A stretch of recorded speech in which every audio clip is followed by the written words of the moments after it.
You will spend about 6 years of your life dreaming. 6 years, gone, with no memory of most of it.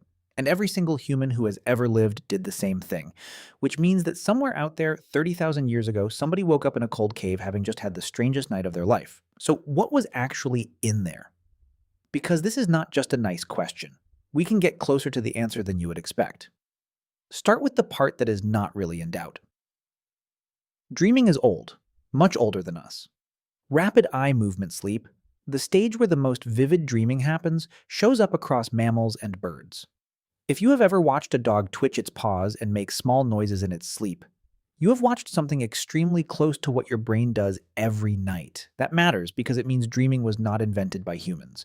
We inherited it. Whatever a dream is for, it was already running long before anybody could talk about it. Now, what do dreams contain? Here, modern research helps more than you would think. When researchers collect thousands of dream reports and code what is in them, the same result keeps coming back. Dreams are mostly about ordinary life, rebuilt slightly wrong. The people in them are people you know. The places are places you go. This is called the continuity hypothesis, and it means dream content tracks waking life closely. So an ancient human did not dream about spaceships or exam results or a phone that would not unlock. They dreamed about the things that filled their days: walking, water, animals, the specific faces of the specific people they lived with, which is a cast of maybe 30, and never a stranger because there were almost no strangers. But there is a second finding that is much more interesting. Dreams are not neutral. Across large samples, negative emotion is more common in dreams than positive emotion, and the most common dream themes worldwide are being chased, falling, and being attacked. That is a strange thing for a brain to spend 6 years doing. In 2000, the Finnish researcher Antti Revonsuo proposed an explanation that is hard to shake off once you have heard it. He argued that dreaming is a threat simulation, a rehearsal. The brain runs the dangerous scenario in a safe environment, over and over, so the response is faster when it is real. And if that is true, then dreams should look most useful in exactly the world we evolved in, not an office, a landscape with large animals in it. Which brings us to the most direct evidence anybody has managed to collect.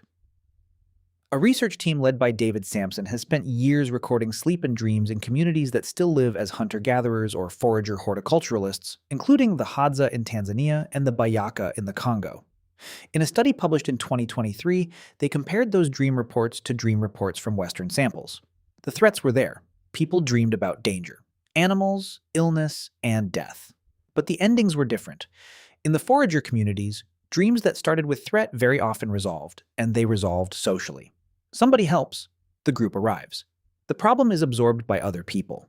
In the Western clinical samples, the threat dreams tended to just stay bad. Now, this is a small sample, and I would not build a religion on it, but it fits something obvious. If your entire survival depends on about 30 people who are physically close to you every single night, then your nightmares are going to feature them, and they are going to feature them helping. There is also the question of when they dreamed, and that is stranger than it sounds. Sampson's work with the Hadza found something remarkable about group sleep. Across more than 200 hours of observation of a sleeping camp, there was almost never a moment when every single person was asleep at the same time. Older adults woke earlier, younger adults stayed up later, and the gaps covered each other. This is sometimes called the sentinel hypothesis. A group with mixed sleep timing always has somebody awake. So the ancient dream did not happen in a silent bedroom behind a locked door. It happened a meter from other people, with a fire going, with somebody probably awake nearby, and with the very real background possibility of being woken by something outside. And then, at some point, humans started doing something no other animal does with dreams. They started treating them as messages.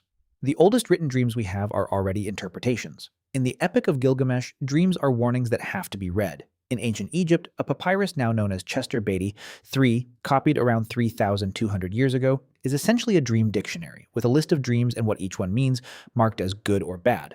The Greeks went further and built the sleep into the medicine. At the temples of Asclepius, sick people would sleep in a special chamber specifically in order to dream, and priests would interpret what happened as a diagnosis. For most of human history, in most cultures, a dream was not considered a private mental event at all. It was information, something that arrived from somewhere else. Aboriginal Australian traditions describe an entire dimension of reality connected to it, one that is badly served by the English word dreaming, which tells you something quietly enormous. If a dream is a message, then it belongs to the group. You wake up and you tell people. The dream gets discussed, argued about, acted on. It becomes a thing that changes what 40 people do that day. So put all of it together, and you can build a decent picture of that night 30,000 years ago. They dreamed in a group, warm, with the fire low and somebody awake. They dreamed about people they knew, animals they had seen, and ground they had walked. It was probably tense more often than it was pleasant. It very likely involved being chased by something with teeth.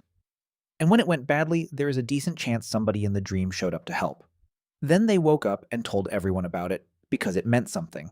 You do the first half of that every night. The chase is still in there. The falling is still in there. It is the same software running on the same hardware in a room where none of it is needed anymore. The only part we dropped is the last bit.